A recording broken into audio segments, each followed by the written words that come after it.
UNESCO ও জাতীয় জাদুঘরের সহযোগিতায় ২ দিনব্যাপী ধামের গানের উৎসব অনুষ্ঠিত হয়েছে ঠাকুরগাঁওয়ে। ঠাকুরগাঁওয়ের বালিয়ার সোনাপাতিলা প্রাথমিক বিদ্যালয়ের মাঠে জেলার অন্যতম সাংস্কৃতিক সংগঠন গিদ্রি বাউলির পক্ষে সোনাপাতিলা গ্রামবাসী এই আয়োজন করে। আয়োজনে সার্বিক সহযোগিতা করে বাংলাদেশ জাতীয় জাদুঘর ও ইউনেস্কো। সারা দেশের ৮টি বিভাগের ৮টি অঞ্চলের লোক সংস্কৃতিকে নিয়ে বাংলাদেশ জাতীয় জাদুঘর ও ইউনেস্কো কালচারাল সেন্টারে এই আয়োজন করে। ঠাকুরগাঁও তথা বৃহত্তর দিনাজপুর অঞ্চলের ঐতিহ্যবাহী লোকসঙ্গীত ধামের গান আয়োজনের দায়িত্ব পায় সাংস্কৃতিক সংগঠন গিদ্রি বাউলি।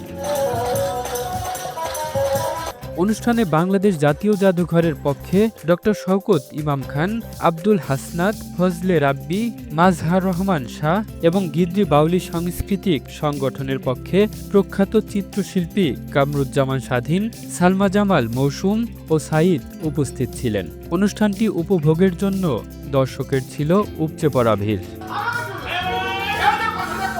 The news Bangladesh, national desk.